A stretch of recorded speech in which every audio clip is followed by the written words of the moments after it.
Hi, and thanks for checking in with MeetYourSweet.com. Have you ever noticed that it's not uncommon for women, when they find themselves in a great new relationship, to just roll over and play dead? This is a phrase I use that basically means they begin to inconvenience themselves on a regular basis for the sake of spending time with their new man. This inconveniencing generally comes in the form of canceling plans and giving up on the stuff that they personally like to do, usually the things they enjoyed prior to creating that new relationship. You've probably got a pretty good idea of what I'm talking about. Things like canceling dates with girlfriends, falling out of regular touch with your family, Saturday morning yoga classes, and even stuff like quiet time alone with a book. For most women, all this stuff goes straight out the window when a new guy shows up. Now, aside from the fact that this can really get your girlfriends pretty irritated with you, there are also some major repercussions for you and for that great new relationship. Let me paint you a little picture. You start off with this awesome new guy and it's all going really smoothly. After a bit of time goes by, you guys are spending almost all of your spare time together. You pretty much ditch most of your pastimes from your life prior to meeting this guy because it's so great to spend so much time together. You haven't clicked with someone like this in ages, and sometimes, well, it's just nicer to stay in bed together. If this sounds familiar, stop.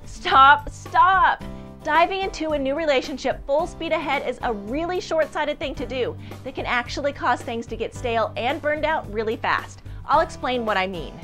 First of all, when you start giving up the things you love in order to spend time with a new guy, that absolutely gives him the wrong message. It says, hey, you know what? I'm a woman whose major priority in life is now you, and I'm prepared to give up all the things that made me happy before meeting you just so I can spend time with you now. For a real quality guy, this is going to throw him for a loop. Because let's face it, no one in their right mind wants to assume the responsibility for someone else's entire life and happiness. It's just way too much responsibility, and it's a real attraction killer. Second of all, when you go ahead and place the burden on his shoulders, that's like laying out the welcome mat for characteristics like neediness and clinginess in a relationship.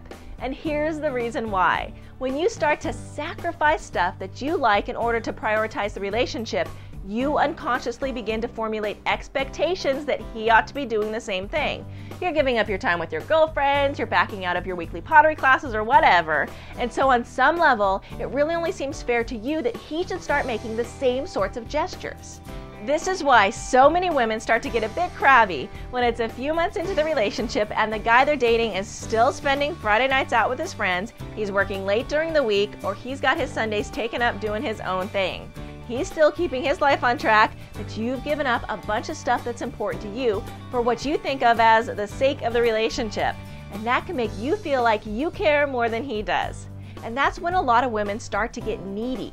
They'll want to know why they're not invited along when it's a guy's night out. They might get pouty if he's working late or has other plans. Basically, all those signs of clinginess and neediness start making themselves known, and that's when things start to get really old and really uncomfortable for both of you. So how about opening up your mind to this idea? You don't have to give anything up to have a great relationship. A great relationship is about bringing more to your life, not cramping your style. And all it takes to embody this fact is a simple shift in the way you look at relationships. Once you get your head around the fact that a healthy relationship is literally based on time apart as well as time together, you will realize that time apart is actually going to bring you guys closer. That's when everything gets much easier. The resentment vanishes, neediness is taken right out of the equation, and you'll also find that you guys both have lots more to talk about because you're both keeping your lives full and interesting. Basically, when you start spending too much time together and you're not doing enough of your own stuff, your batteries get flat and you become a drain on both him and the relationship. But when you keep on prioritizing yourself as well as the relationship, that sends an incredible message of independence to the guy you're dating. That's a real turn on for most men. And not only that, but you also ensure that your energy levels and your enthusiasm for the relationship stay really high. Want to know more about what it takes to keep a relationship great in the short and long term? Check out this great new book on commitment that my friend Amy Waterman's written. It'll give you the exact information you need to attract a great guy and build a healthy, happy, fulfilling relationship together.